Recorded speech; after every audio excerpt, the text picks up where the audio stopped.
Certaines personnes construisent des vies. D'autres ne savent que les détruire.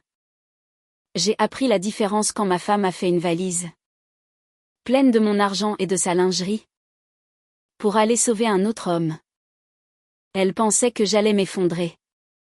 Elle pensait que je resterais plantée au milieu des ruines de notre mariage, la suppliant de revenir. Elle avait tort. Je ne supplie pas. Je construis. Et pendant 15 jours, pendant qu'elle jouait les sauveuses sur la Côte d'Azur, je coulais les fondations d'une nouvelle vie. Une vie dont elle ne ferait jamais partie. Si vous avez déjà eu l'impression de ne pas pouvoir avancer, que les dégâts étaient trop importants, alors vous devez écouter la suite de cette histoire. Je m'appelle Étienne Leroy. J'ai 41 ans et je suis directeur de projet senior pour l'un des plus grands groupes de BTP à Paris. Ces 20 dernières années, j'ai construit les édifices qui redessinent la silhouette d'une ville. Des centres commerciaux, des tours de bureaux à la Défense, d'immenses complexes résidentiels.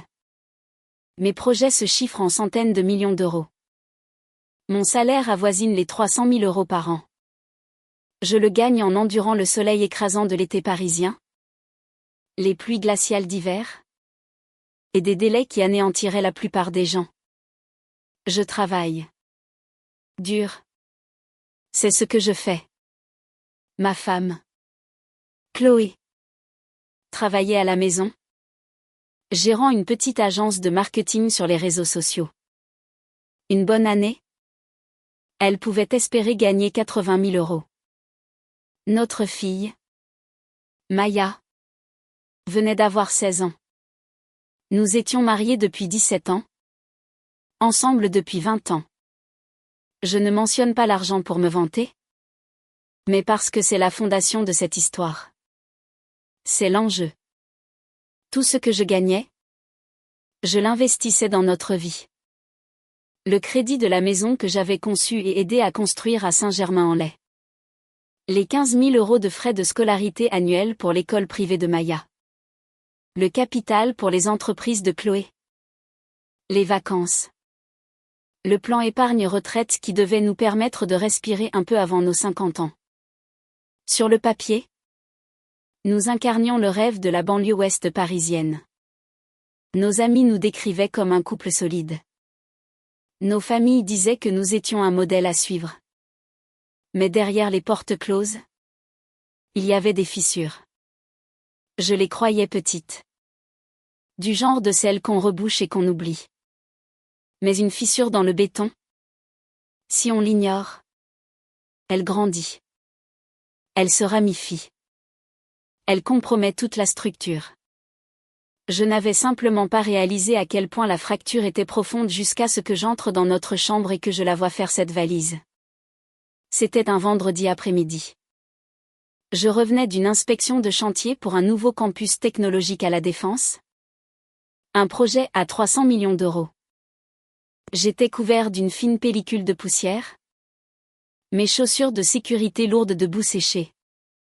J'ai ouvert la porte d'entrée en m'attendant à la scène habituelle, Chloé à son bureau impeccable dans le salon. Maya absorbée par ses devoirs sur l'îlot de la cuisine. Peut-être l'odeur du dîner qui commençait à embaumer la maison. Au lieu de cela, la maison était silencieuse. J'ai trouvé Chloé dans notre chambre. Une valise ouverte sur le lit.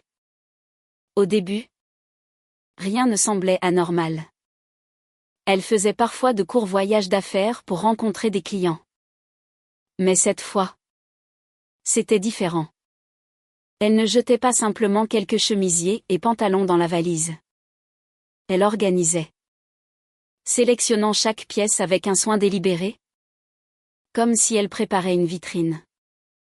Et puis je l'ai vue. Coincée entre un chemisier en soie et un jean. Il y avait une robe rouge. Celle que je lui avais achetée pour notre anniversaire l'année dernière. Celle que je ne l'avais jamais vue porter. À côté, un petit sac en satin contenant de la lingerie que je ne reconnaissais pas. Mon estomac s'est noué. Ce n'était pas un voyage d'affaires. Où vas-tu ? Ai-je demandé depuis le seuil de la porte. Elle n'a pas levé les yeux. Elle était concentrée sur le pliage d'un pull en cachemire. Léo a besoin de moi. Le nom m'a frappé comme un coup de poing. Léo. Son petit ami de la fac. Je n'avais pas entendu son nom depuis plus de 10 ans. Apparemment, ils avaient renoué contact sur Instagram quelques mois plus tôt. Sa femme l'avait quitté. Il traversait, selon ses propres mots, une période difficile. Et d'après Chloé, elle était la seule personne sur Terre capable de le sauver. Il est vraiment au fond du trou. Étienne, dit-elle en me regardant enfin. Son expression était déjà sur la défensive, prête pour une dispute. Il n'est plus lui-même. Il a besoin d'une amie. Je me suis appuyée contre le cadre de la porte, croisant les bras. Ma chemise de travail était rêche et granuleuse contre ma peau. Et tu emportes de la lingerie pour aller aider un ami? Sa tête s'est relevée d'un coup, ses yeux lançant des éclairs. N'en fais pas quelque chose que ce n'est pas. Il a besoin de quelqu'un qui le comprenne. Quelqu'un qui puisse accueillir sa douleur. Et cette personne? C'est toi. Ai-je demandé? Ma voix dangereusement calme. Oui. Dit-elle en relevant le menton. Nous avons un passé. Je sais comment il fonctionne. Je peux l'aider à surmonter ça. Avant que je puisse répondre, Maya est apparue dans le couloir derrière moi. Ses yeux, si semblables aux miens, étaient plissés avec la droiture féroce et sans complication d'une adolescente de 16 ans. Papa, laisse-la tranquille. Maman essaie juste de faire quelque chose de bien pour quelqu'un qui souffre. Tu ramènes toujours tout à toi. Le visage de Chloé s'est adouci. Une vague de soulagement l'envahissant. Son renfort était arrivé. Tu vois? Même Maya comprend. C'est ça le problème avec notre mariage? Étienne. Tu ne me fais pas confiance. Tu es toujours au travail. Tu n'es jamais disponible émotionnellement. J'ai eu envie de lui demander si la conversation que nous avions eue la veille au soir sur les plans de la nouvelle terrasse comptait comme un lien émotionnel. Mais je connaissais sa réponse. Elle appellerait ça une transaction. Juste un autre projet. Maya a croisé les bras. Un miroir parfait de la posture de défi de sa mère. Maman a le droit d'avoir des amis. Tu ne peux pas la garder enfermée dans cette maison comme si c'était une prison. Une prison. La maison pour laquelle j'avais saigné. La maison dont j'avais moi-même monté l'ossature avant l'arrivée des entrepreneurs. J'ai regardé ma femme. Puis ma fille. Et une clarté glaciale m'a envahi. Ce n'était pas une conversation spontanée. Elles avaient répété. Elles avaient planifié leurs arguments. Préparé leurs accusations. Chaque piège. Chaque tentative de culpabilisation était déjà en place avant même que je franchisse la porte. J'ai laissé le silence s'installer, jusqu'à ce que ce soit Chloé qui détourne le regard. Puis j'ai parlé. La voix égale. D'accord. Elle a cligné des yeux. Quoi? D'accord. Ai-je répété. Vas-y. Va aider Léo. Prends tout le temps dont tu as besoin. 2 semaines. Tu as dit. 15 jours. A-t-elle corrigé? La voix incertaine. Ça. Ce n'était pas dans son script. Elle s'attendait à une dispute? Des cris. Peut-être que je lui interdise de partir pour qu'elle puisse me dépeindre comme le mari contrôlant. Tu es vraiment d'accord avec ça? A-t-elle demandé? Scrutant mon visage. Cherchant le piège. Je lui ai offert l'arme la plus simple et la plus puissante que j'avais. Je te fais confiance. Chloé. Les mots avaient un goût de cendre dans ma bouche. Si tu dis qu'il a besoin de toi. Alors va l'aider. Maya avait l'air déçue. La grande scène dramatique à laquelle elle s'était préparée venait de faire long feu. Chloé, bien que toujours méfiante, ne pouvait pas argumenter sans révéler sa propre culpabilité. Elle a fermé la valise d'un coup sec et final. J'ai porté le sac jusqu'à sa voiture. Une Volvo XC60 blanche que je lui avais achetée pour Noël dernier. Je l'ai placée dans le coffre. Puis je me suis tournée vers elle. Je l'ai embrassée sur le front. Un geste sec et dénué de sens. Fais attention sur la route, ai-je dit. Je suis restée dans l'allée et je l'ai regardée faire marche arrière. Ses feux de stop clignotant une fois avant qu'elle ne tourne dans la rue et ne disparaisse. Elle se demandait probablement pourquoi je ne m'étais pas battue. Pourquoi j'avais cédé si facilement.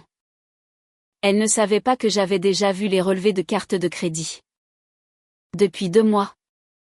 Il y avait des dépenses que je ne reconnaissais pas. Des dîners pour 2 dans des restaurants chers à Cannes. Des frais de péage sur l'autoroute du Soleil. Et un débit de 2000 € d'une boutique de lingerie de luxe de la rue d'Antibes qui n'avait certainement pas de succursale chez nous. Elle le voyait déjà. Ce voyage de 15 jours n'était pas une mission de sauvetage. C'était une liaison qui passait à l'étape supérieure. Elle pensait me laisser derrière elle pendant 15 jours. Elle n'avait aucune idée qu'elle m'offrait la seule chose dont j'avais le plus besoin, une longueur d'avance. Alors qu'elle roulait vers la côte, je suis montée dans ma voiture et j'ai conduit jusqu'à Paris. L'avocat d'affaires de mon entreprise, un homme qui gérait des contrats à 1 milliard d'euros, avait un associé spécialisé en droit de la famille. Un associé très compétent et très cher. À la fin de notre réunion, le soleil se couchait sur les toits de Paris. Et nous avions un plan. Une stratégie. Les 3 premiers jours, Chloé a joué son rôle à la perfection. Elle envoyait des SMS pour prendre des nouvelles. Chacun soigneusement rédigé pour paraître bienveillant. Presque noble. Je me suis assurée que Léo mange quelque chose aujourd'hui. Il commence enfin à s'ouvrir. On regarde des films pour lui changer les idées.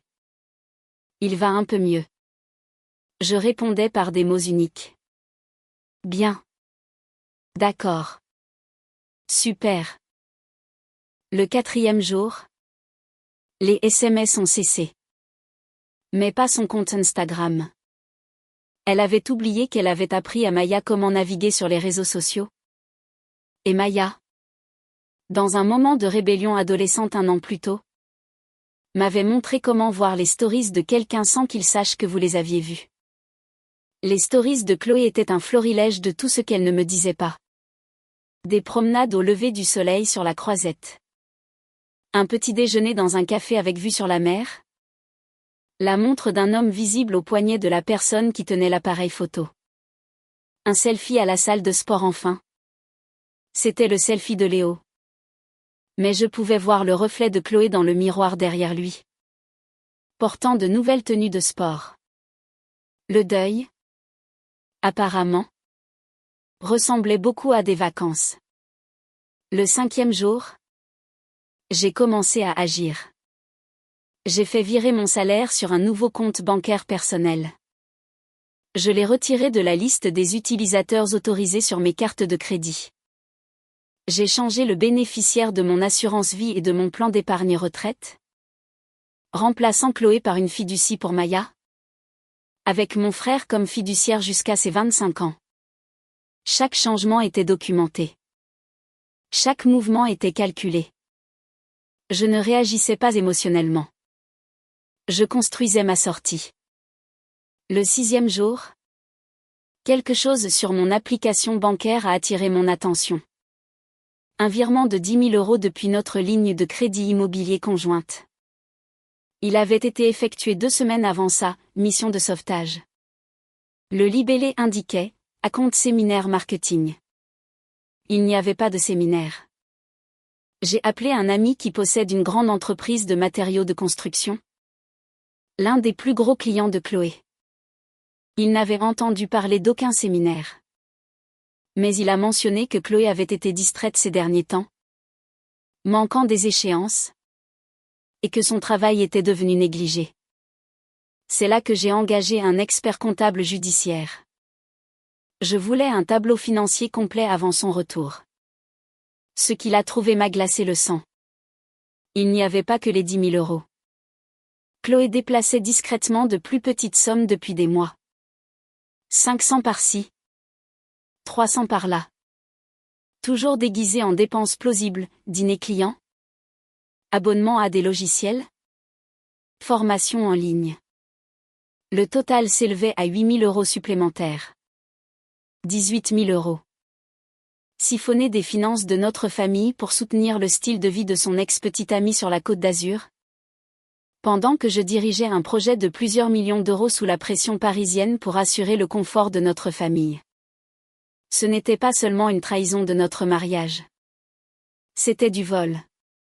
Et maintenant? J'avais les preuves.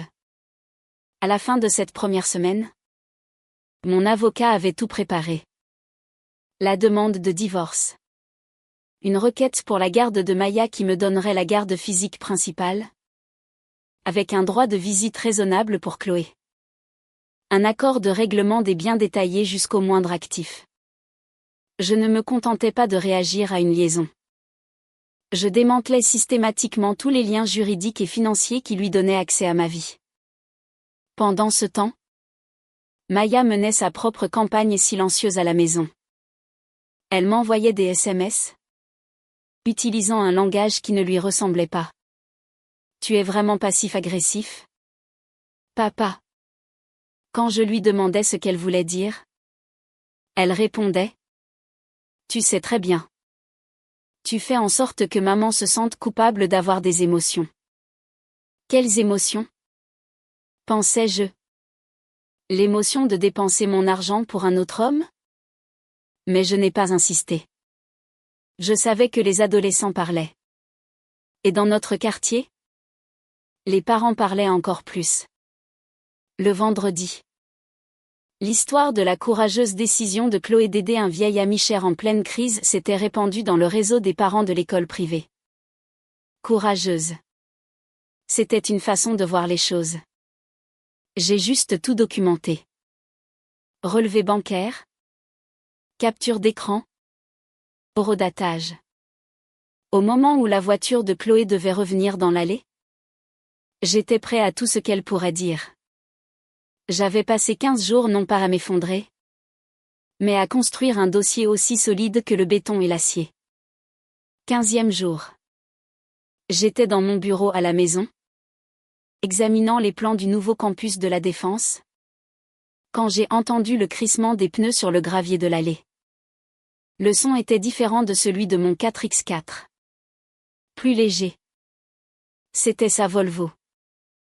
Un instant plus tard, la porte d'entrée s'est ouverte, et le claquement de ses talons a résonné sur le parquet que j'avais posé moi-même une décennie plus tôt. Étienne? A-t-elle appelé? Sa voix était vive, aérienne. La voix de quelqu'un qui rentre de vacances. Pas d'une situation de crise. Elle est apparue sur le seuil de mon bureau. Elle était radieuse. Sa peau était bronzée. Ses cheveux blonds avaient de nouvelles mèches. Et elle portait une nouvelle robe d'été que je n'avais jamais vue. Elle avait l'air reposée. Heureuse. Elle avait l'air d'une femme qui venait de passer 2 semaines à retomber amoureuse. Comment ça s'est passé? Ai-je demandé, me penchant en arrière dans mon fauteuil, gardant une expression neutre. C'est tout ce dont elle avait besoin. Elle s'est lancée dans un monologue parfaitement répété sur l'état mental fragile de Léo. Sur la façon dont elle l'avait sauvé du gouffre. Sur le sens profond d'aider quelqu'un dans ses heures les plus sombres. Chaque mot était poli. Travailler. Probablement pendant le long trajet de retour de la Côte d'Azur. Elle se dépeignait comme une sainte. Une guérisseuse. Quand elle a terminé, essoufflée et satisfaite d'elle-même, j'ai simplement hoché la tête. Le dîner est à 7 heures? Ai-je dit. Tes parents viennent. Les miens aussi. Son sourire s'est figé. L'éclat sain de son visage a semblé s'estomper. Ce soir? Étienne? Je suis épuisée par la route. On ne peut pas juste commander quelque chose? 7 heures? Ai-je répété, ma voix ne laissant aucune place à la négociation. Je me suis retournée vers mes plans. Un renvoi clair. Elle est restée un long moment sur le seuil. Confuse. Ce n'était pas l'accueil qu'elle avait imaginé. Elle ne savait pas que ce dîner n'était pas une célébration. C'était une démolition. Et l'équipe était déjà en route. À 7 heures, la table était mise. Chloé s'était changée pour quelque chose de plus conservateur. Une robe bleu marine clairement destinée à lui donner une apparence respectable pour ses parents. Son père pensait toujours qu'elle était un prodige du marketing. Sa mère voulait croire que le style de vie de Chloé était financé par son propre succès. Pas par ma sueur. Mes parents étaient calmes. Observateurs. Ils savaient que quelque chose n'allait pas. Ils avaient vu les fissures dans nos fondations bien avant que je sois prêt à admettre qu'elles existaient. Le dîner a commencé assez poliment. Des banalités sur les examens de Maya. La chaleur étouffante de l'été. Mon projet à la défense. Je dirigeais la conversation. Laissant tout le monde s'installer. Laissant le vin être servi. J'observais Chloé de l'autre côté de la table. Elle jouait le rôle de l'épouse dévouée. Me demandant comment s'était passée ma journée. Riant aux blagues de son père. La performance était impeccable. Puis, au milieu du plat principal, elle a fait exactement ce que je savais qu'elle ferait. Elle s'est raclé la gorge, a posé sa serviette sur la table et a fait son annonce. Eh bien, j'ai une nouvelle pour tout le monde. Maya, assise à côté de moi, a esquissé un petit sourire entendu. Elle était dans le coup. Je suis enceinte? A dit Chloé. Les yeux brillants. Me regardant droit dans les yeux. Sa mère a eu un hoquet de surprise. Sa main volant vers sa poitrine. Chloé. Ma chérie. C'est merveilleux. Oh. Étienne. Un bébé. Quelle bénédiction. J'ai pris une lente gorgée d'eau. J'ai reposé le verre avec un léger clic qui a semblé résonner dans le silence soudain. J'ai regardé ma femme. Puis ses parents. Puis les miens. Il n'est pas de moi. Ai-je dit. Les mots étaient nets. Tranchants. Et ils ont réduit la célébration en miettes. La pièce s'est figée. La couleur a quitté le visage de Chloé. Étienne. Ne fais pas ça. A-t-elle murmuré. La voix tremblante. Il est de Léo. Ai-je continué. Ma voix calme et stable. Son père a repoussé sa chaise. Ses jointures blanches là où il agrippait le bord de la table. Qu'est-ce que tu racontes? A-t-il tonné. Chloé a commencé à bégayer. Papa. Je peux expliquer. C'est compliqué. Non. Ça ne l'est pas. Ai-je dit en sortant mon téléphone. C'est en fait très simple. Je n'ai pas crié. Je n'ai pas élevé la voix. J'ai présenté les preuves comme si j'étais en réunion de projet. En exposant les faits. Je leur ai montré les captures d'écran de ces stories Instagram de la Côte d'Azur. Les relevés de cartes de crédit avec les dépenses des restaurants de Cannes. La chronologie qui prouvait qu'elle était avec lui depuis des mois. Bien avant ça, mission de sauvetage. Puis je suis passée aux finances. Je leur ai montré les 18 000 € qu'elle avait déplacés de nos comptes. Le rapport de l'expert comptable était net, clair et accablant. Personne ne mangeait plus. La mère de Chloé s'est mise à pleurer. Des sanglots silencieux et déchirants. Son père avait l'air de vouloir frapper dans le mur. Mes parents étaient assis là, les yeux fixés sur moi, attendant. Et Maya. Maya fixait son assiette, la mâchoire serrée, le visage pâle. Le monde soigneusement construit que sa mère avait bâti pour elle s'effondrait en temps réel. Chloé a tendu la main sur la table, les yeux suppliants. Étienne, s'il te plaît. On peut arranger ça. On peut suivre une thérapie. On peut. Sors d'ici. Ai-je dit. Les mots étaient bas. Mais ils avaient la force d'un boulet de démolition. C'est aussi ma maison. A-t-elle sifflé? La voix se brisant. Non. Ai-je dit en secouant lentement la tête. Ce n'est pas le cas. Du dossier à côté de ma chaise, j'ai sorti une copie du titre de propriété de la maison. Cette propriété est à mon nom. Uniquement. J'ai acheté le terrain avant notre mariage. Ton nom n'est pas sur le titre. Il n'est pas sur le prêt immobilier.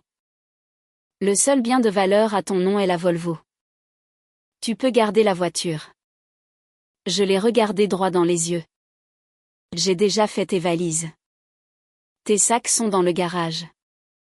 Son père s'est levé, les pieds de sa chaise raclant le sol. Nous partons, a-t-il dit. La voix épaisse de honte et de fureur. Il a attrapé le bras de Chloé. Elle a essayé de protester, mais il l'a interrompue, l'attirant vers la porte. Maya n'a pas bougé. Elle n'a même pas levé les yeux alors que sa mère était conduite hors de la pièce. La porte d'entrée a claqué.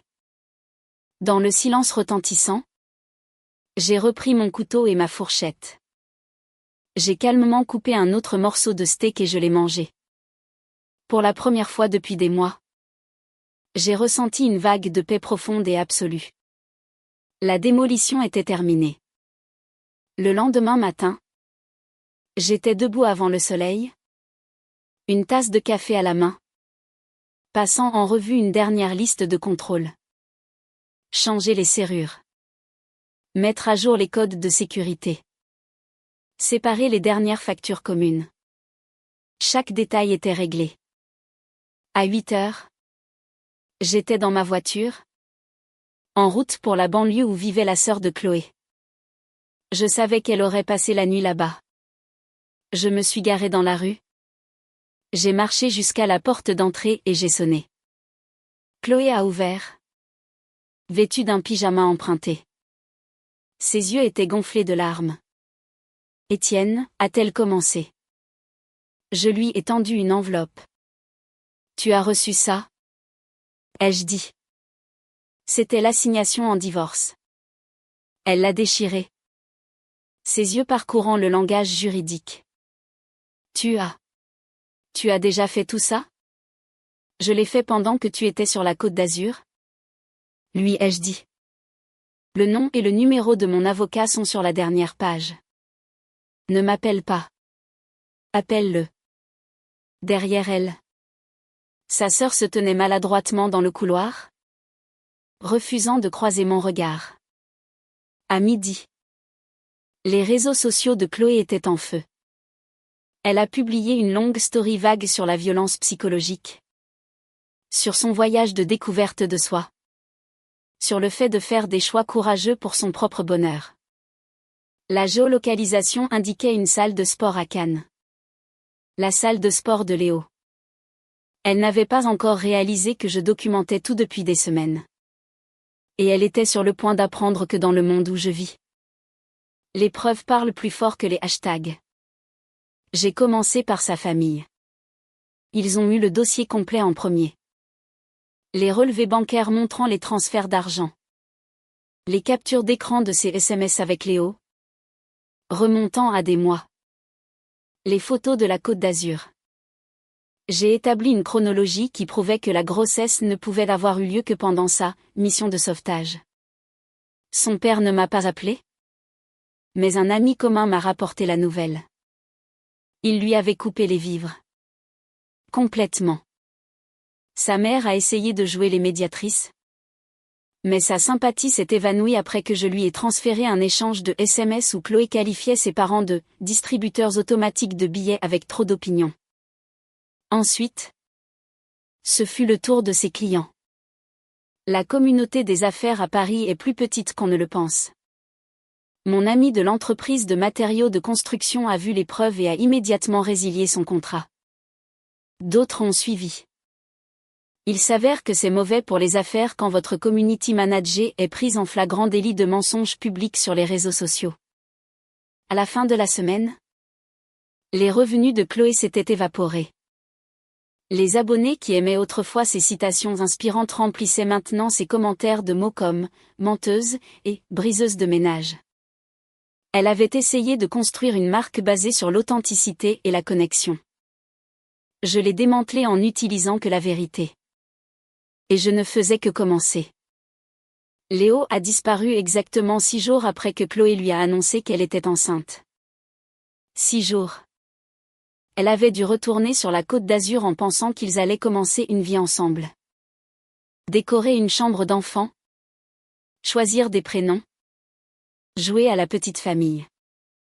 Au lieu de cela, il l'a rencontrée dans un café sur la Croisette. Un lieu public. Beaucoup de témoins. Une sortie facile. Il lui a dit qu'il n'était pas prêt. Il lui a dit que son ex-femme envisageait de le reprendre. Il lui a dit que ces derniers mois avaient été une erreur. Puis il a bloqué son numéro, changé ses horaires de salle de sport et mis son compte Instagram en privé. Le fantasme pour lequel elle avait ruiné sa vie s'est dissous au-dessus d'un café au lait tiède. 2 jours plus tard, mon téléphone a sonné. Le nom de Chloé s'est affiché à l'écran. J'ai répondu. Il m'a quitté. Étienne? A-t-elle sangloté. Je suis enceinte? Et je suis toute seule. Comment peux-tu être si froid? L'habitude? Ai-je dit. Et j'ai raccroché. 1 heure plus tard, elle était chez moi. Maya était à l'école. Je m'y attendais. J'avais déjà fait changer les serrures. Elle se tenait sur le porche, sonnant encore et encore. J'ai finalement ouvert la porte de quelques centimètres. La chaîne de sécurité toujours en place. S'il te plaît. A-t-elle dit. Le visage ravagé par les larmes et le désespoir. J'ai fait une erreur. Non. Chloé. L'ai-je corrigé? La voix plate. Tu as fait une série de choix sur une période de plusieurs mois. Tu as pris de l'argent de notre foyer. Tu es tombée enceinte de l'enfant d'un autre homme. Tu as tout misé sur lui. Et il s'est couché. Son visage s'est décomposé. Mais je n'ai nulle part où aller. Ça ressemble à un problème que tu aurais dû envisager avant de faire ta valise de lingerie. Ai-je dit. Je ne l'ai pas laissé entrer. J'ai refermé la porte, la laissant pleurer sur le porche jusqu'à ce qu'elle finisse par s'en aller en voiture. Cet après-midi-là, Maya est rentrée de l'école. Elle a vu la Volvo de sa mère s'éloigner au coin de la rue. Elle est entrée? L'expression gardée. Maman était là? Oui. Ai-je dit. Elle voulait parler.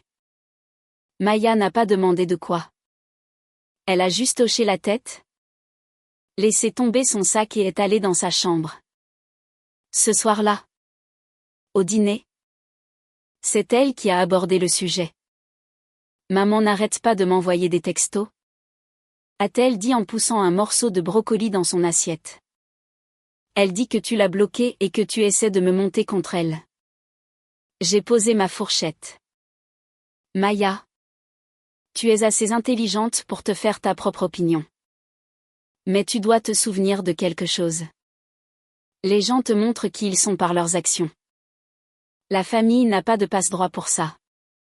Elle n'a pas répondu tout de suite.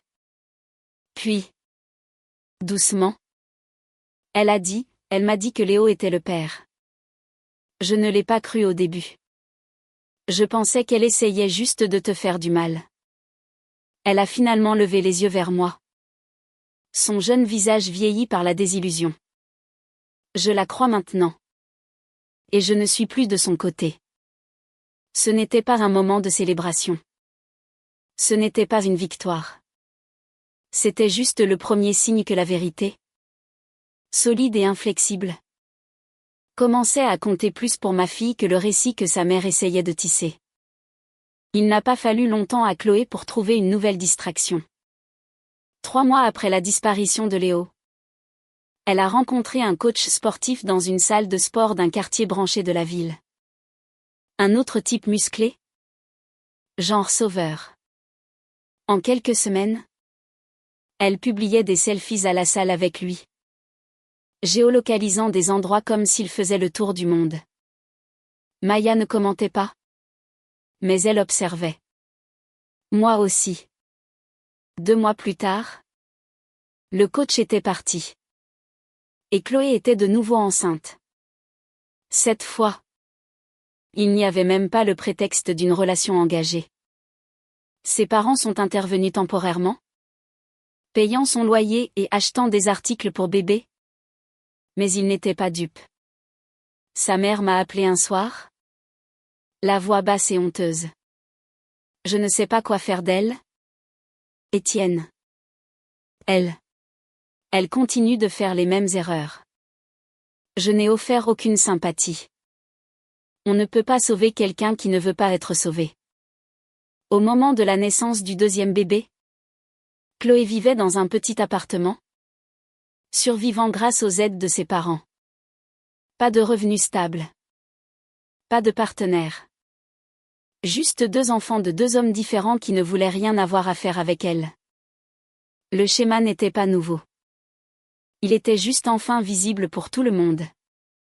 7 mois après le début de sa deuxième grossesse, Chloé s'est présentée à mon immeuble de bureau à La Défense. L'agent de sécurité à l'accueil m'a appelé. Monsieur. Il y a une femme en bas avec un bébé. Elle dit que c'est votre femme. Ex-femme. L'ai-je corrigée? Est-ce qu'elle fait une scène? Non. Monsieur. Elle pleure. C'est tout. Alors? S'il vous plaît. Raccompagnez-la dehors. Le lendemain, elle est revenue. Et le jour d'après. Finalement. Je suis descendue. Elle était en piteux état. Ses cheveux n'étaient pas lavés. Ses vêtements étaient tachés. Le premier bébé s'agitait dans un porte-bébé d'occasion. Et son ventre était énorme avec le deuxième. Étienne. S'il te plaît. A-t-elle dit. Le visage strié de larmes. J'ai besoin d'aide. Non. Ai-je dit. Ces bébés sont les frères de Maya. A-t-elle plaidé. Sa voix s'élevant. Elle mérite de les connaître. Maya ne veut pas te connaître toi. Alors encore moins eux. Je pourrais mourir. Étienne. A-t-elle sangloté. Je pourrais mourir en couche. Nous le pourrions tous. Ai-je dit. Ma voix dénuée d'émotion. Ce n'est pas mon problème à résoudre. Elle s'est mise à pleurer plus fort, attirant les regards dans le hall. Je l'ai laissée pleurer jusqu'à ce qu'elle soit épuisée. Puis j'ai dit. Clairement et posément, tu as échangé une vie à 300 000 € par an et un foyer stable contre des moments Instagram avec des hommes qui n'assumeraient aucune responsabilité pour toi. Tu as fait ton choix. Vis avec. Et je suis remontée. Ce soir-là, Maya est entrée dans la cuisine pendant que je préparais le dîner. Elle tenait son téléphone. L'écran allumé. Maman a posté quelque chose sur toi. A-t-elle dit. La voix plate. Le statut Facebook de Chloé disait, mon ex-mari est sans cœur. Il ne veut pas m'aider. Ni les frères et sœurs de ses propres enfants. Il a tourné la page comme si nos vœux ne signifiaient rien. Maya n'a pas hésité. Juste là. Devant moi. Elle a tapé un commentaire. Un homme sans cœur est celui que tu trompes pendant des mois. À qui tu voles de l'argent. Et dont tu attends qu'il élève l'enfant que tu as eu avec un autre homme. Le reste. Ce ne sont que des conséquences. Elle a cliqué sur publier. 15 minutes plus tard. La publication avait disparu. Chloé l'avait supprimée. Mais pas avant que suffisamment de gens l'aient vue. Et la capture d'écran que Maya avait prise garantirait qu'elle ne disparaîtrait jamais vraiment. À la fin de la semaine, l'histoire s'était propagée dans nos cercles. Amis d'amis, relations d'affaires, même les parents de l'école de Maya. Tout le monde comprenait maintenant qu'il y avait des failles béantes dans le récit larmoyant de Chloé. Elle voulait de la pitié. Au lieu de cela, elle a eu le silence. Le genre de silence qui est plus froid et plus lourd que la critique ouverte, et beaucoup plus difficile à fuir. Et c'était un silence qu'elle avait construit pour elle-même. Pendant que la vie de Chloé implosait en ligne, la mienne avançait. J'avais commencé à voir quelqu'un. Inès Moreau. C'était une ingénieure en structure que j'avais rencontrée sur le projet de la Défense.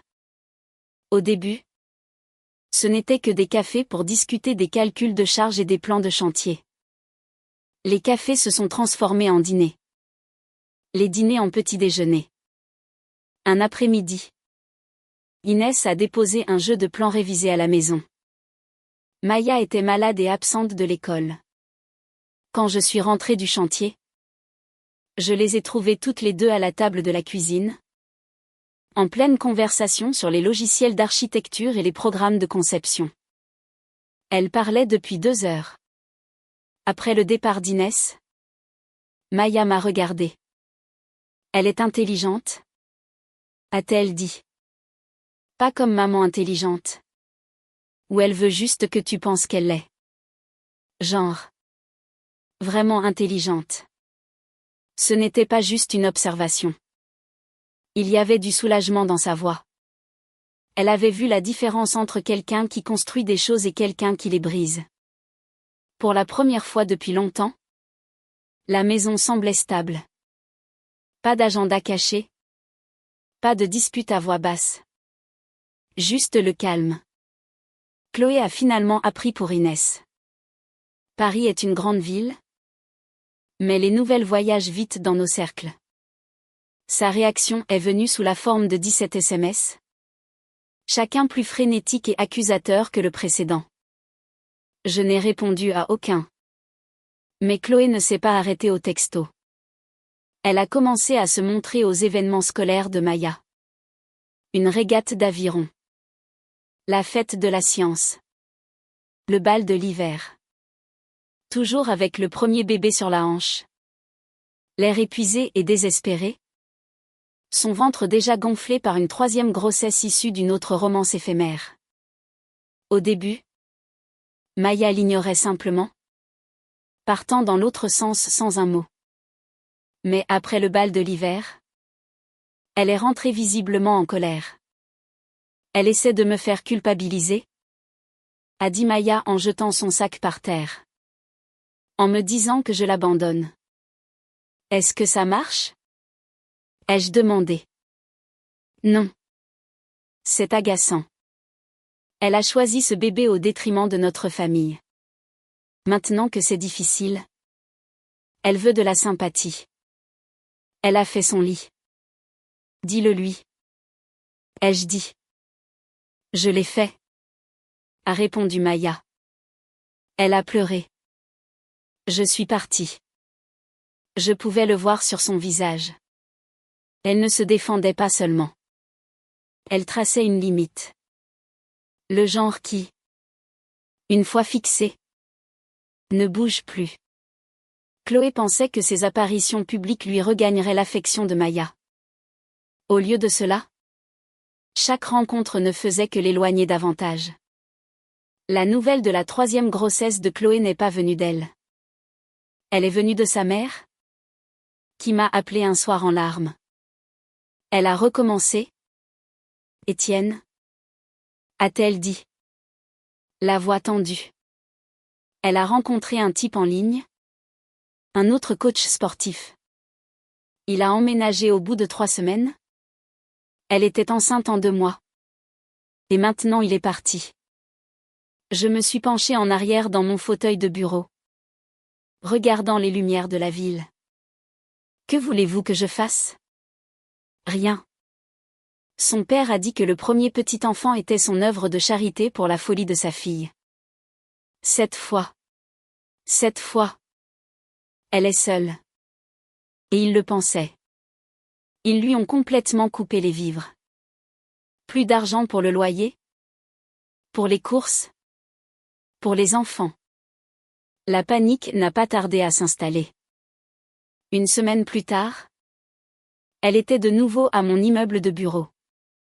Cette fois avec le premier enfant sur la hanche et un ventre qui racontait toute l'histoire. Je suis désespérée. Étienne, a-t-elle dit, bloquant la porte alors que j'essayais de sortir pour déjeuner. Ce sont les frères et sœurs de ta fille. Pas ma responsabilité, ai-je dit en la contournant. Elle a crié quelque chose dans mon dos. Mais je ne me suis pas retournée. Les portes de l'ascenseur se sont fermées, scellant une distance que j'avais l'intention de maintenir pour toujours. Elle n'a pas abandonné. Elle a commencé à attendre devant l'immeuble pendant ma pause déjeuner, me coinçant sur le trottoir. Le premier enfant s'accrochait à son épaule, les yeux écarquillés, son autre main posée sur son ventre gonflé. Tu ne peux pas simplement tourner le dos à ça, Étienne, plaidait-elle. Ces enfants font partie de la famille. Je me suis arrêtée un jour et je l'ai regardé droit dans les yeux. La famille. Ce n'est pas que le sang. Chloé. Ce sont des actes. Et tes actes ont brûlé tous les ponts que tu avais. Sa voix est devenue plus forte, empreinte d'un désespoir théâtral. Je pourrais mourir en couche. Que diras-tu à Maya alors? La même chose que je lui dirai maintenant? Ai-je dit. Ma voix froide et dure. Que tu as choisi ça. 2 fois. 3 fois. Et que tu t'attendais à ce que quelqu'un d'autre nettoie à ta place. Elle s'est mise à pleurer plus fort, attirant les regards des passants. Je m'en fichais. Tu as fait ces choix parce que tu voulais ce que tu voulais sur le moment. Ce n'est pas moi qui vais te sauver de l'addition. Puis je suis partie, la laissant planter là avec un enfant né et un autre en route, sans plus aucun public pour applaudir sa performance. Cette nuit-là, Chloé a essayé une nouvelle tactique, les réseaux sociaux. Elle a posté une longue vidéo selfie, le visage en larmes. La légende parlait d'être abandonnée par un homme qui avait juré de l'aimer contre vent et marée, laissé à élever seuls les frères et sœurs de ses enfants pendant qu'il fondait une nouvelle famille avec une autre femme. Il n'a pas fallu longtemps à Maya pour la voir. Elle est entrée dans le salon, le téléphone à la main. Tu dois lire ça. J'ai parcouru la publication et lui ai rendu le téléphone. Tu veux que je réponde? Elle a secoué la tête. Déjà fait. Son commentaire était toujours en haut. Peut-être qu'il ne serait pas parti si tu ne l'avais pas trompé pendant des mois. Volé son argent. Et eu 2 enfants avec 2 autres hommes. Juste une idée. En moins d'1 heure, Chloé avait supprimé la publication. Mais comme avant, les captures d'écran circulaient déjà. Les personnes qui comptaient connaissaient la vérité. Les autres pouvaient tirer leurs propres conclusions. Chloé voulait de la sympathie. Tout ce qu'elle a obtenu, c'est le silence. Ou pire pour elle. Un rappel brutal de la vérité même qu'elle essayait si désespérément de réécrire. Pendant que Chloé tentait de sauver son image, l'avenir de Maya se dessinait. Après ses longues discussions sur l'ingénierie avec Inès, elle a postulé à l'école polytechnique sur un coup de tête. Je me souviens encore du jour où l'épaisse enveloppe officielle est arrivée. Maya se tenait dans la cuisine, les mains tremblantes en l'ouvrant. Bourse complète? A-t-elle murmuré. Puis elle a levé les yeux vers moi. Les yeux écarquillés. Papa. J'ai été acceptée. Je l'ai prise dans mes bras, ressentant une fierté plus forte que tout ce que j'avais jamais ressenti sur un chantier. Inès rayonnait juste derrière moi, disant à Maya qu'elle l'avait toujours su. Chloé l'a appris par des oui-dire et m'a envoyé un texto. Une fille a besoin de sa mère pour des choses comme ça. Je n'ai pas répondu. Maya ne voulait pas d'elle, et je n'allais pas passer outre. Au lieu de cela, nous avons commencé à faire des plans. Une chambre d'étudiant près du campus à Palaiseau pour l'automne. Un voyage d'été pour l'aider à s'installer. Pour la première fois depuis des années, chaque conversation dans notre maison portait sur la construction de quelque chose de nouveau. Pas sur la réparation de ce qui était cassé. Le chaos de Chloé semblait appartenir à un autre univers. Et c'est exactement là que j'avais l'intention de le garder. Un mois après l'arrivée de la lettre d'acceptation de Maya, j'ai demandé à Inès de m'épouser. Rien d'extraordinaire. Juste nous deux sur la terrasse au coucher du soleil, avec une bouteille de vin et l'odeur du cèdre frais de la nouvelle pergola que je venais de finir de construire. Elle a dit oui sans hésitation. Et quand Maya l'a appris, elle a d'abord serré Inès dans ses bras, puis moi. Tu me prends comme témoin, n'est-ce pas? A-t-elle demandé, à moitié en plaisantant. Je n'envisagerai pas autre chose, ai-je dit. Chloé a appris la nouvelle de nos fiançailles en quelques jours. Paris est peut-être grand, mais les ragots voyagent à la vitesse de la lumière. Elle a déchaîné un barrage de messages depuis des numéros que je ne reconnaissais pas. Les mêmes arguments ressassés sur le fait que c'était trop tôt, que Maya avait besoin de stabilité, que nos vœux de mariage étaient sacrés. J'ai répondu une seule fois. Tu as brisé ces vœux il y a des années? Le jour où tu as fait cette valise pour la Côte d'Azur.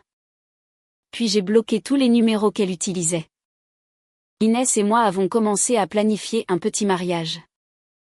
Maya a aidé à choisir le lieu. Chaque étape du processus était calme, joyeuse. C'était tout ce que mon premier mariage n'avait pas été. Pour la première fois depuis ce qui semblait être une décennie, l'avenir me semblait à nouveau m'appartenir. Planifier le mariage avec Inès et Maya était à des années-lumière de ma première expérience. Il n'y avait pas de lutte de pouvoir, pas d'agenda caché. Juste 3 personnes prenant des décisions ensemble et y prenant réellement plaisir. Maya a pris son rôle de témoin au sérieux. Elle a choisi sa propre tenue, un costume bleu marine sur mesure avec une cravate argentée, puis a commencé à travailler sur un discours qu'elle a insisté pour qu'aucun de nous n'entende avant le jour J. Chloé, bien sûr, a tenté de s'immiscer. Des connaissances communes m'ont rapporté qu'elle se renseignait sur la date, le lieu, si les enfants étaient autorisés. Je n'ai pas eu à deviner son plan, se présenter sans être invité, provoquer une scène et tenter de renverser le récit en public. C'est Maya qui a mis fin à cela. Elle ne vient pas. Papa. Ne lui dis même pas quand c'est. Et cela a réglé la question. Nous avons gardé la liste des invités restreinte et le lieu connu uniquement de ceux qui devaient le savoir. Chloé pouvait continuer à inventer son histoire en ligne.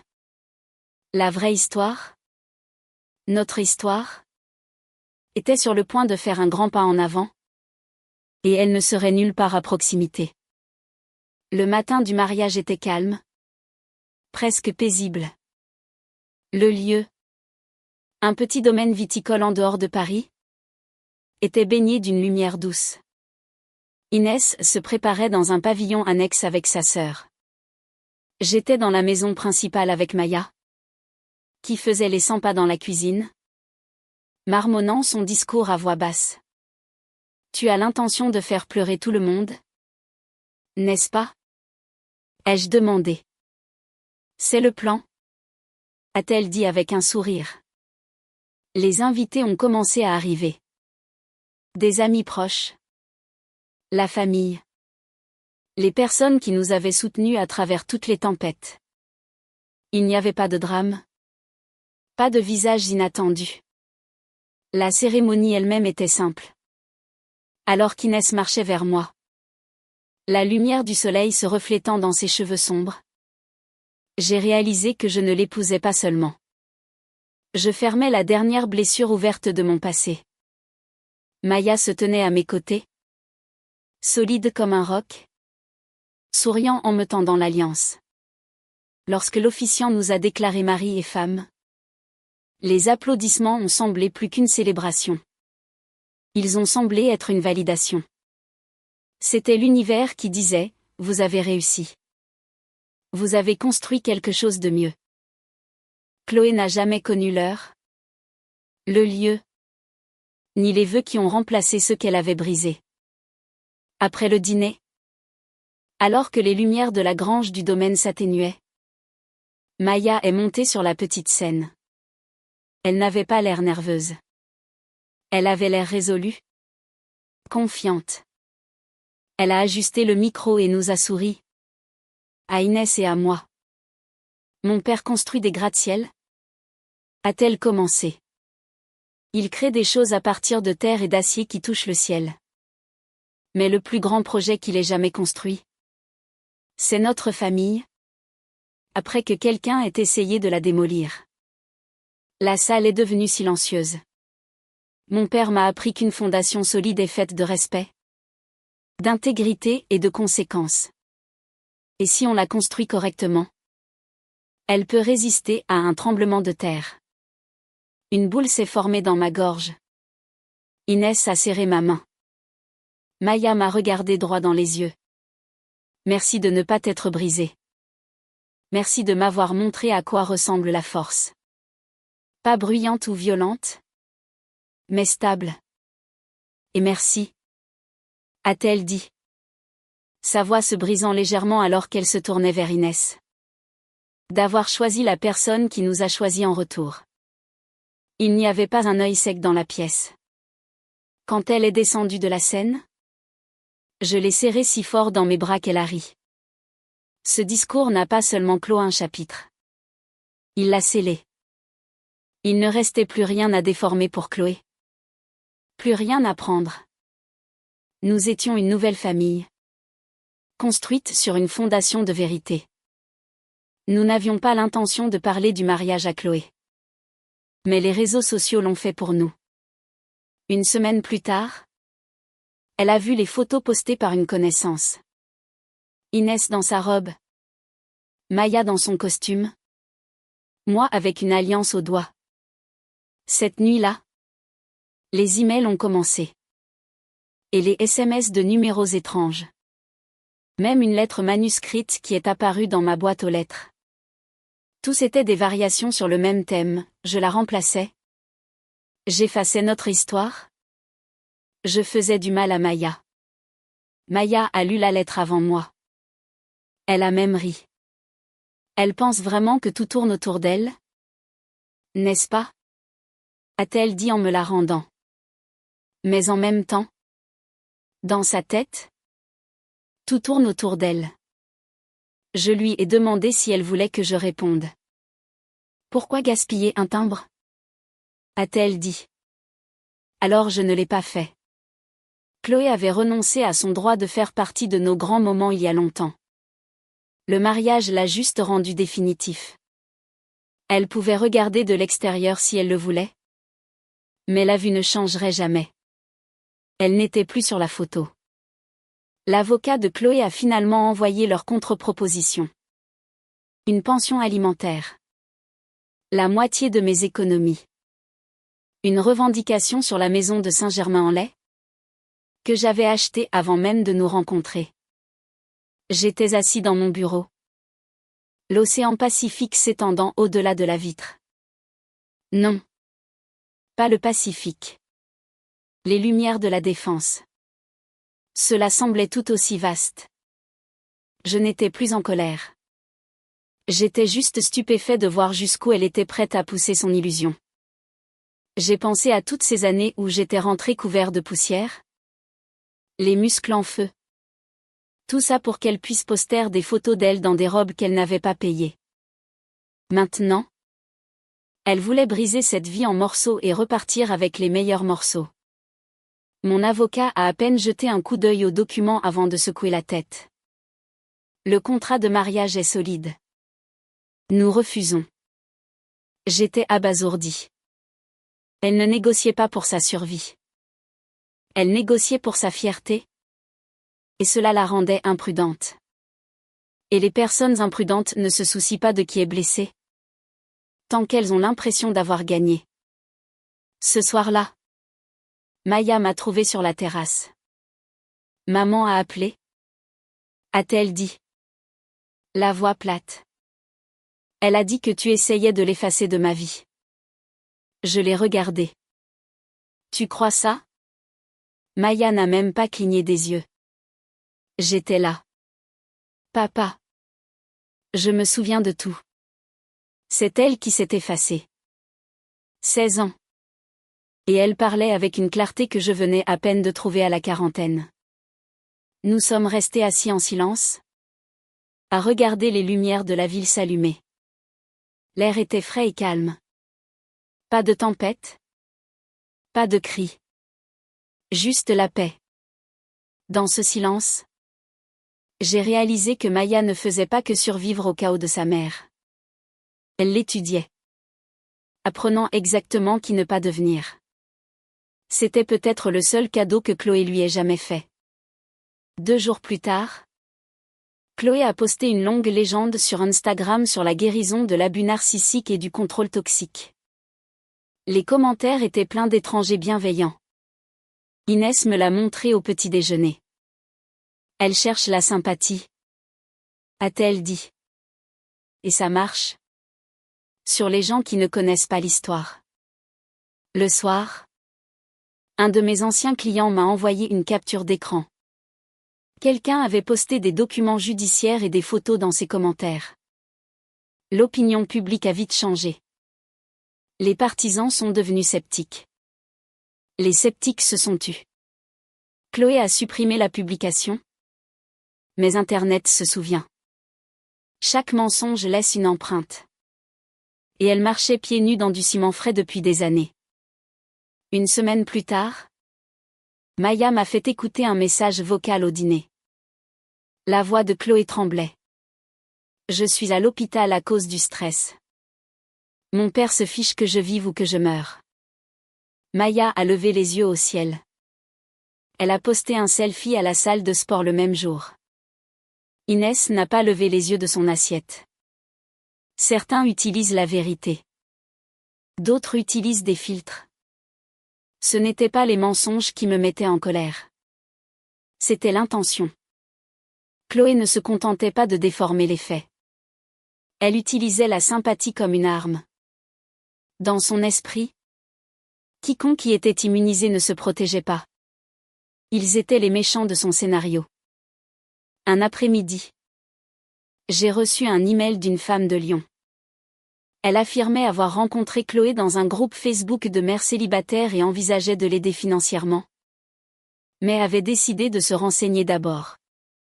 Je l'ai cherché sur Google. Écrivait-elle. Votre nom n'arrêtait pas d'apparaître. Je crois que j'ai trouvé la vérité. C'était surréaliste. Le chaos de Chloé avait traversé les frontières régionales, atteignant des étrangers que je ne rencontrerai jamais. J'ai répondu poliment. Les remercier de m'avoir contacté et lui ai conseillé de garder son argent. Quand j'ai montré ça à Inès, elle a juste secoué la tête. Elle essaie toujours de trouver une scène, même en exil.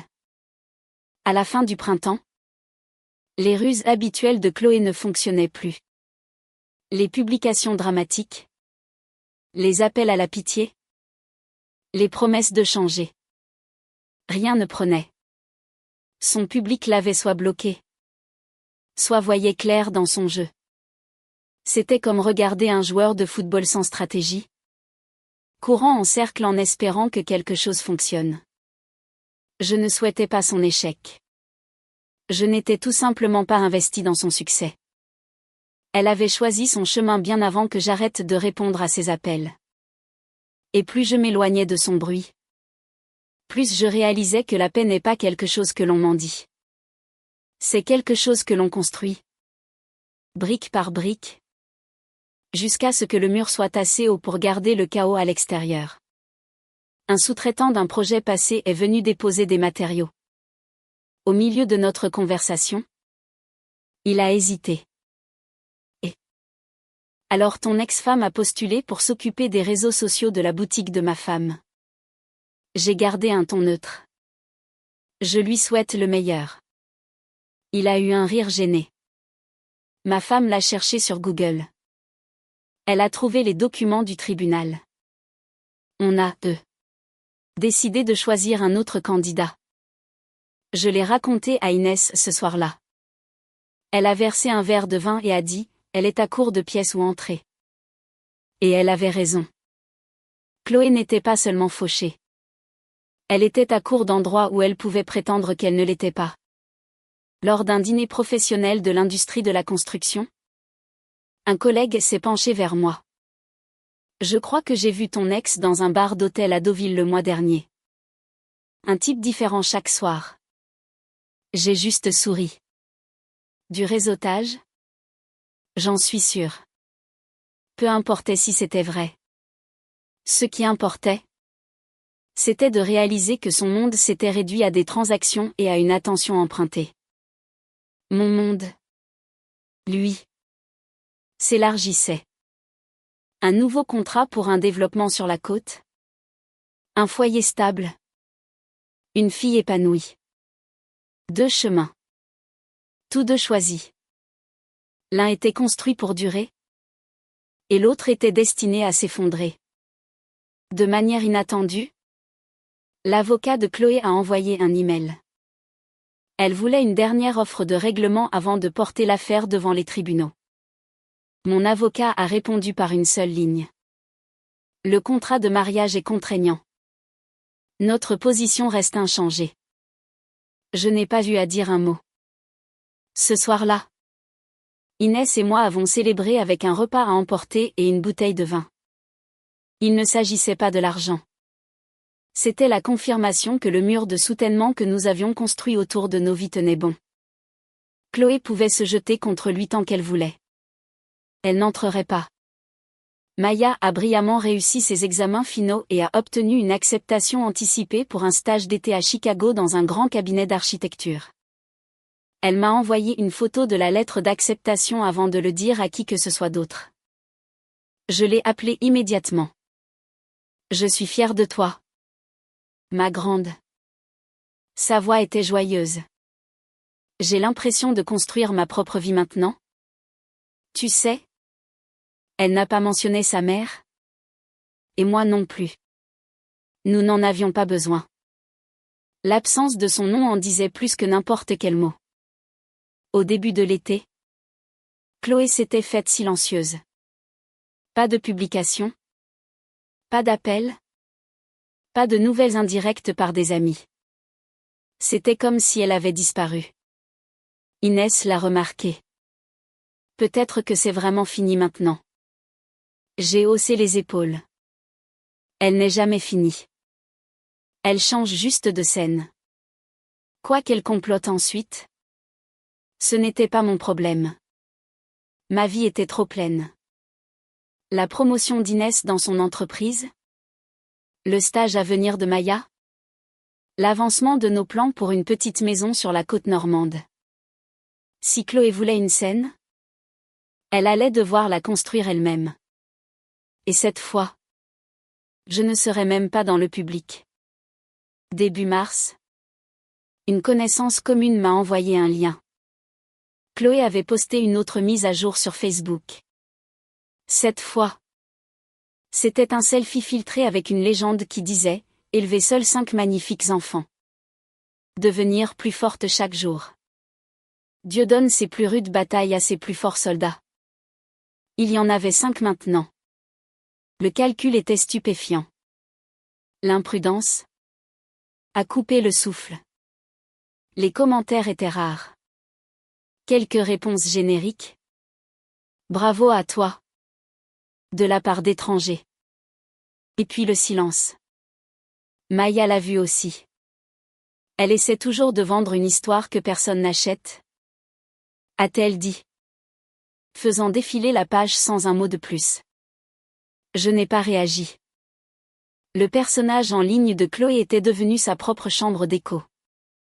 Pas d'amis. Pas de famille. Juste une poignée d'abonnés déconnectés qui ne connaissaient pas l'histoire. Pour Inès et moi, il y avait des choses plus importantes sur lesquelles se concentrer. Nous finalisions la décoration intérieure de la maison en Normandie.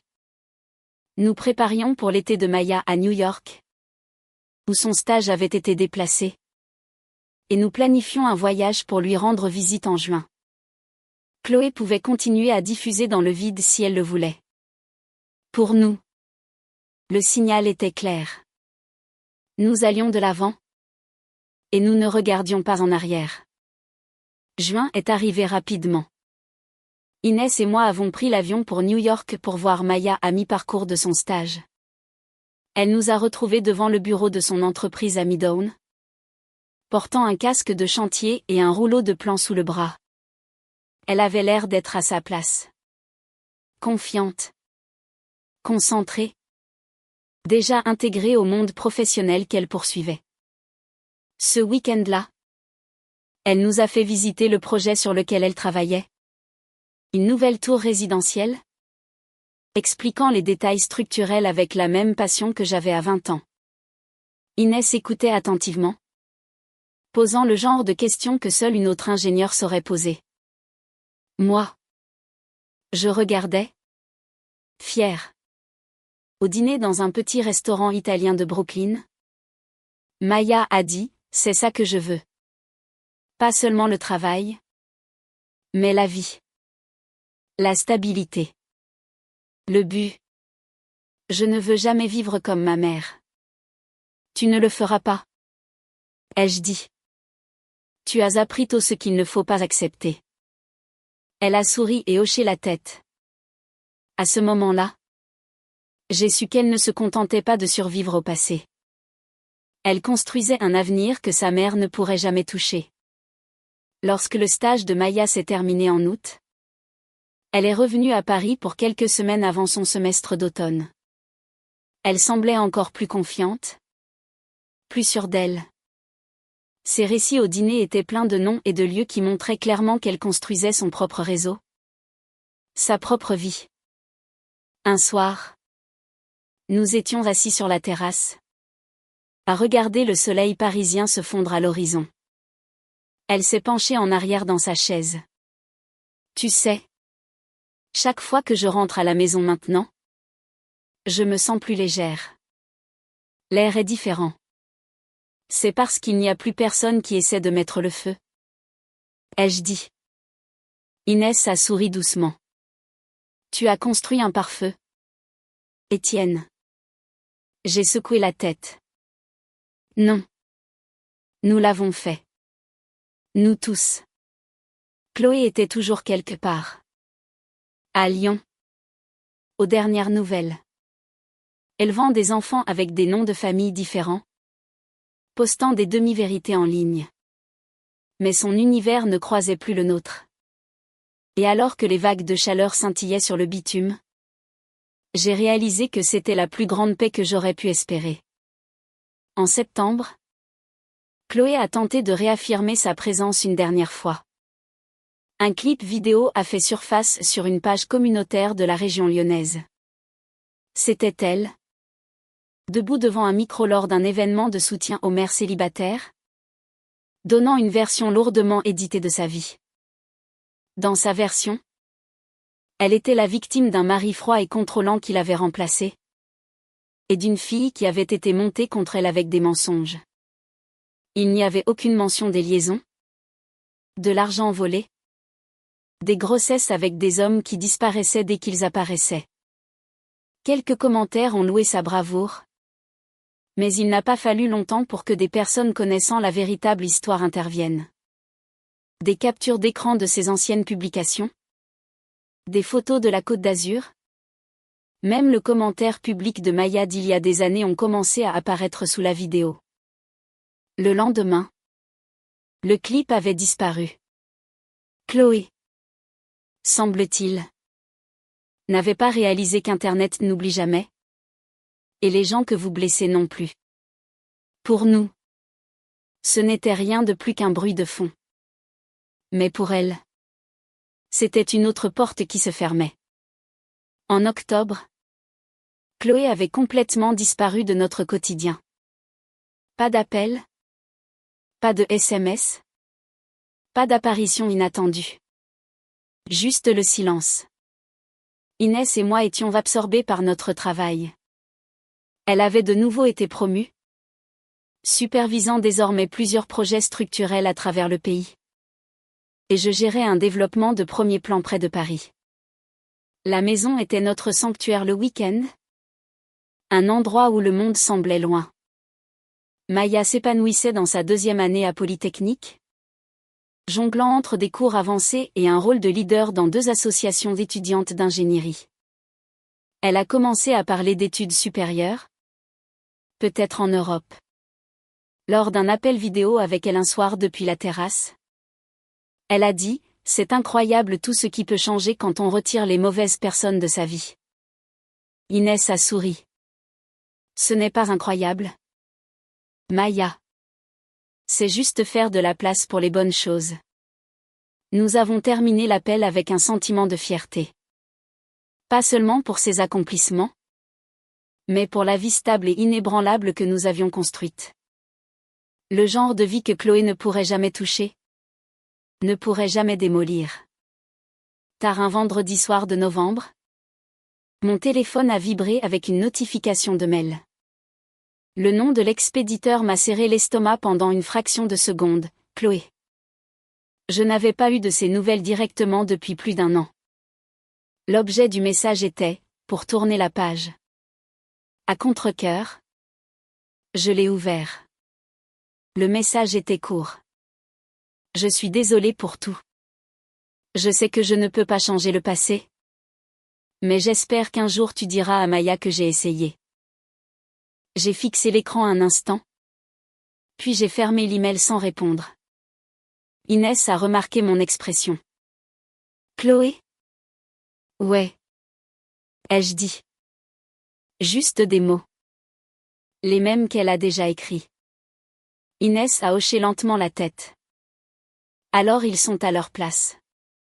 Derrière toi. Et c'est exactement ce que j'ai fait. Je ne l'ai pas transféré à Maya. Je n'en ai pas parlé.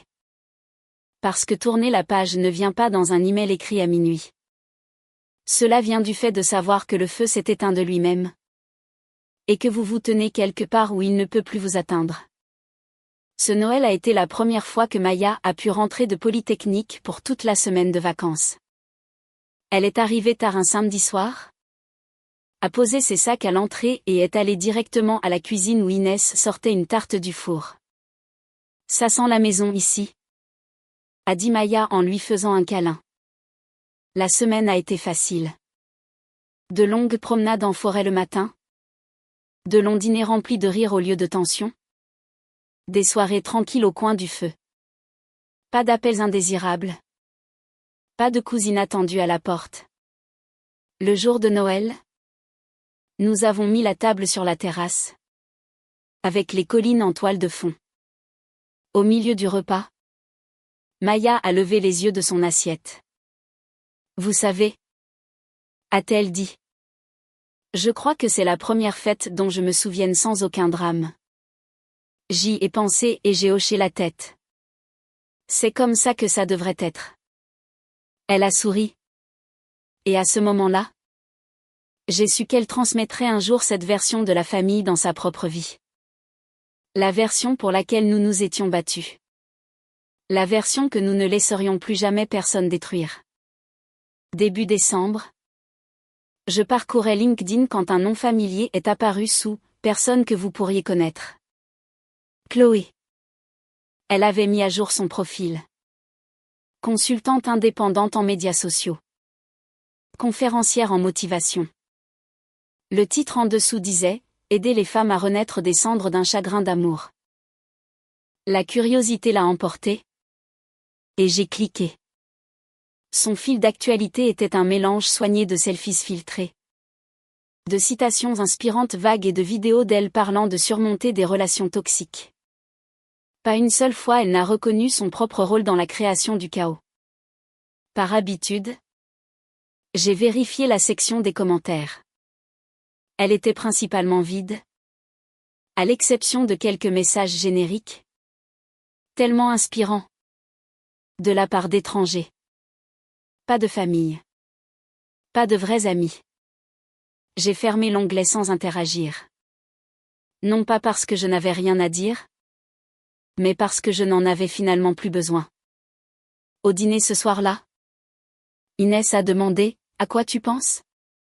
J'ai secoué la tête. À rien. Juste content que ce chapitre soit clos. Et pour la première fois, j'ai réalisé qu'il n'était pas seulement clos. Il était scellé. Définitivement. Maya est arrivée juste avant Noël pour ses deuxièmes vacances d'hiver. Elle avait l'air plus âgée. En quelque sorte. Pas en âge, mais en prestance. Plus sûre d'elle. Elle a passé les premiers jours dans la cuisine avec Inès, rattrapant le temps perdu autour d'un café. Elle se lançait dans de profondes conversations sur des projets d'ingénierie et des stages. J'entrais et surprenais un passage sur la répartition des charges ou les tolérances des matériaux et je souriais simplement. Maya ne suivait pas seulement mes traces. Elle traçait sa propre route. Un après-midi. Nous avons fait une longue promenade sur un sentier forestier. L'air était vif. Le soleil bat dans le ciel. Tu sais, a-t-elle dit en donnant un coup de pied dans un caillou. Je ne pense plus vraiment à elle. C'est comme une histoire que j'ai entendue il y a longtemps. À propos de quelqu'un d'autre. C'est parce que ça ne fait pas partie de la vie que tu vis maintenant? Ai-je dit. Elle a hoché la tête. Et je ne veux jamais que ça le soit. En entendant ça, j'ai su qu'elle avait atteint le même point que moi des années auparavant. L'endroit où le passé n'a plus de prise sur l'avenir. Nous avons célébré le nouvel an chez nous. Juste nous trois. Inès a ouvert une bouteille de champagne. Maya avait du cidre pétillant. Nous nous tenions sur la terrasse, regardant les feux d'artifice illuminer l'horizon parisien. À la construction de choses qui durent, a dit Inès en levant son verre. Et à ne laisser personne les démolir, a ajouté Maya. Nous avons trinqué. Et pendant un instant, les seuls sons étaient les éclats lointains de couleurs dans le ciel. Plus tard, près de la cheminée, Maya a sorti son ordinateur portable et nous a montré un design sur lequel elle travaillait. Un concept de projet de gratte-ciel durable qu'elle voulait proposer à un professeur. Inès s'est penchée, offrant ses commentaires. Son ton à la fois fier et professionnel. Je me suis assis en retrait et je les ai regardés. La vie que nous avions maintenant n'était pas bruyante ou dramatique. Elle était solide, fiable, et exactement ce que je voulais depuis des années. Et alors que minuit se transformait en matin, je savais qu'il n'y avait rien dans le passé qui vaille la peine d'être échangé contre ce que j'avais juste devant moi. Au milieu du mois de janvier, mon téléphone s'est allumé avec un numéro inconnu. Normalement, je l'aurais laissé aller sur la messagerie vocale. Mais quelque chose m'a poussé à répondre. Étienne ? C'est Chloé. Sa voix était plus mince que dans mon souvenir. Je n'appelle pas pour me disputer ? A-t-elle dit rapidement. Je suis juste. J'ai des problèmes. J'ai besoin d'aide. Je n'ai pas demandé de quel genre. Ça n'avait pas d'importance. Chloé. La dernière fois que je t'ai aidé. Tu t'en es servi pour t'enfoncer encore plus. Je ne le referai pas. Il ne s'agit pas de moi. Il s'agit des enfants. Ces enfants ont des pères ? Ai-je dit. Je n'en suis pas un. Il y a eu un long silence. Puis. C'est tout. Alors? C'est tout. Ai-je dit. Et j'ai raccroché. Inès, qui avait entendu la fin de la conversation, a demandé, ça va? Mieux que ça. Ai-je dit. C'était le nom le plus facile que j'ai jamais donné. Et je le pensais. Maintenant, chaque fois que Chloé me contactait, le poids avait disparu. Le passé n'avait plus d'emprise sur moi. Début février, Maya a appelé de Paris, sa voix vibrant pratiquement d'une excitation à peine contenue. Papa, je viens d'être acceptée dans un programme de recherche d'été à Zurich. Entièrement financé. Ils ne prennent que 10 personnes de tout le pays. Je n'ai pas pu m'empêcher de sourire. C'est incroyable. Ma grande. Sais-tu que ça te place dans le top 0,1%? Inès s'est penchée vers le haut-parleur. Et tu vas pouvoir travailler sur ce modèle de conception durable qui t'obsédait tant. Maya a ri. Exactement. Ça va m'ouvrir tellement de portes. Après l'appel, Inès et moi sommes restés assis en silence un moment. Plus rien ne l'arrêtera maintenant? A dit Inès. Non. Ai-je convenu? Et le meilleur? C'est qu'elle a construit ça toute seule. Le chaos de Chloé. Son drame. Son besoin sans fin d'un public, tout cela n'était qu'une ombre lointaine comparée au chemin brillant et intentionnel que Maya suivait. Et en la regardant franchir cette nouvelle étape, je savais que quelles que soient les tempêtes à venir, elle ne serait jamais ramenée dans les décombres où vivait sa mère. Fin février.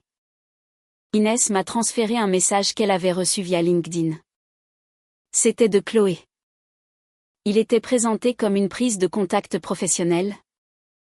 Mais au fond, c'était la même vieille chanson. Une affirmation qu'elle avait grandi.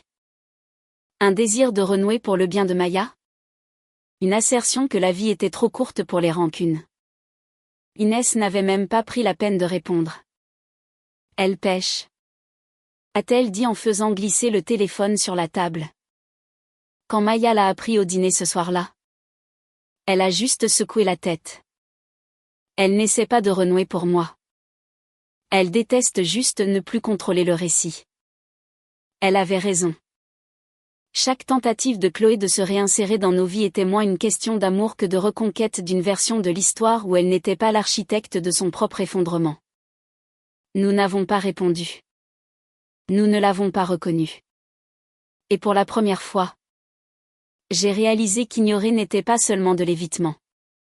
C'était une protection active de la vie que nous avions construite. Une vie à la formation de laquelle elle n'avait aucune part. Début juin, Maya était de retour à Paris pour une seule semaine avant de partir pour Zurich.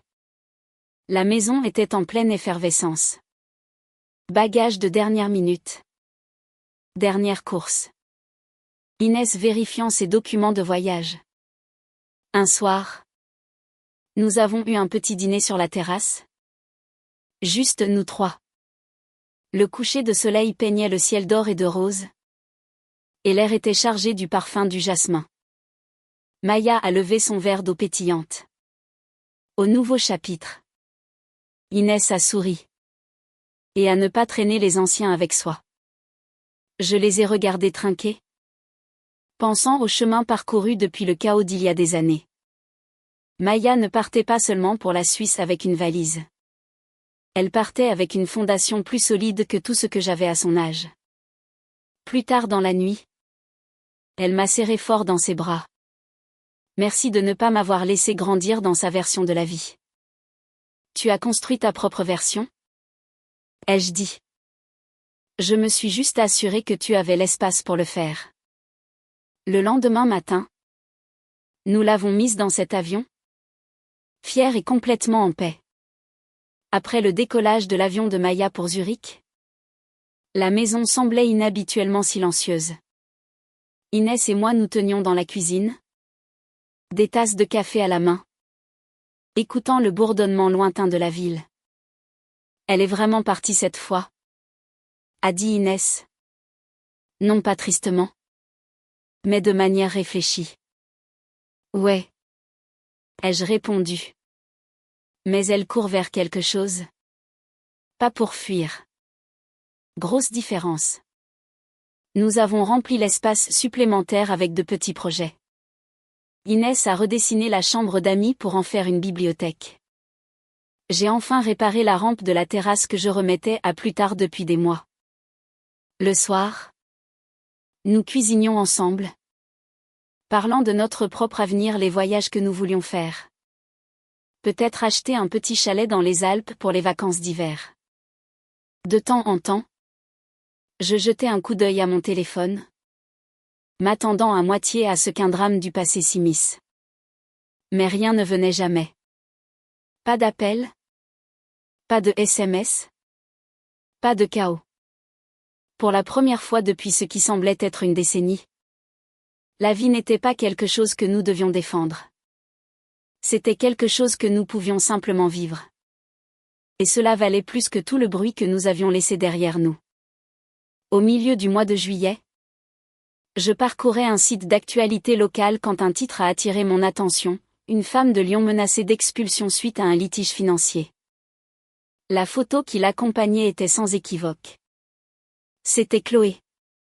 Debout devant un immeuble délabré. Un bambin sur la hanche et un autre enfant accroché à sa jambe. Je n'ai pas cliqué sur l'article. Je n'en avais pas besoin. Je pouvais déjà deviner la suite. Loyer impayé. Pont brûlé. Probablement une autre relation ratée. Quand Inès est rentrée, je lui en ai parlé. Elle s'est arrêtée un instant, puis a dit, c'est triste. Mais ce n'est pas notre problème. Exactement. Ai-je dit. Ça ne l'est plus depuis longtemps. Nous avons dîné ce soir-là avec les portes-fenêtres ouvertes, laissant entrer l'air chaud de l'été. Il n'y avait aucune lourdeur, aucun sentiment d'affaire inachevée. Quelle que soit la tempête que Chloé traversait, ce n'était plus une que nous devions naviguer. Et je n'avais aucune intention de remettre les pieds dans l'eau dont j'avais tant lutté pour m'échapper. Tard un soir, mon téléphone s'est allumé avec un appel vidéo de Maya. En arrière-plan, je pouvais voir un laboratoire moderne et lumineux, avec des papiers et des maquettes éparpillées sur une grande table. Papa, il faut que je te montre quelque chose, a-t-elle dit en inclinant la caméra vers une maquette de gratte-ciel. C'est mon projet. Mon équipe le soumet à un concours international. Je pouvais entendre l'excitation dans sa voix. Le même frisson que je ressentais lorsque je parcourais un chantier terminé. Inès s'est penchée depuis le canapé. C'est magnifique. Maya. Des lignes fortes.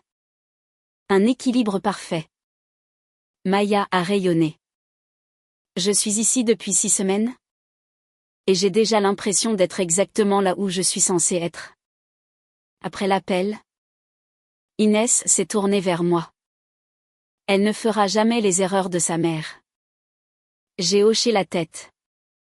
Elle est trop occupée à construire des choses qui valent la peine d'être gardées. Et c'est là que j'ai compris. Notre plus grande victoire n'était pas d'avoir exclu Chloé. C'était d'avoir donné à Maya une vie où elle n'aurait jamais besoin de laisser entrer quelqu'un comme elle. Fin août. Inès et moi avions trouvé un rythme qui semblait sans effort. Les matinées commençaient par un café sur la terrasse surplombant les douces collines. Les après-midi étaient consacrés au travail. Elle dans son bureau à domicile examinant des plans. Moi coordonnant des projets en visioconférence. Les soirées étaient à nous. Un vendredi soir, Inès a apporté 2 verres de vin et s'est assise à côté de moi. Tu sais, c'est la vie dont on parlait. À l'époque où tout était chaos. J'ai regardé autour de moi. Les lumières chaudes brillant de l'intérieur. Le chant régulier des grillons. L'absence de quiconque ou de quoi que ce soit essayant de nous déchirer. Ouais. Ça a pris du temps pour en arriver là. Mais on l'a fait. Elle a souri. On l'a construite. Le nom de Chloé n'avait pas franchi nos lèvres depuis des mois. Non pas parce que nous l'évitions, mais parce qu'elle était désormais sans importance. Un fantôme dans une histoire que nous avions fini de raconter. Ce qui comptait était ici, entre ces murs. Sûr, calme, et à nous. Et chaque jour, je m'assurais que cela reste ainsi. Certaines personnes détruisent, et tout le monde en paie le prix. Chloé a fait les deux. Encore et encore. J'ai refusé d'alimenter le feu. Je l'ai laissé s'éteindre de lui-même, loin de tout ce qui m'importait. Au lieu de ça, j'ai reconstruit. Pas sur l'ancien terrain où les fissures se cachaient encore sous la surface, mais sur de nouvelles fondations. Des fondations que j'ai coulées avec intention, renforcées par des limites, et préservées de la corrosion des secondes chances. Maya s'épanouit parce que nous avons construit quelque chose en quoi elle pouvait avoir confiance. Inès et moi tenons bon parce que nous n'avons jamais laissé le passé dicter les plans. Et je dors tranquille. Parce que je sais que la porte que nous avons fermée ne sera plus jamais ouverte. Quand quelqu'un vous montre qui il est, croyez-le du premier coup. La force n'est pas dans la riposte. Elle est dans le fait de partir, de verrouiller la porte derrière soi, et de ne jamais regarder en arrière. Ce n'est pas de la froideur. C'est de la survie. Et c'est pourquoi ma vie est maintenant plus haute, plus forte et intouchable.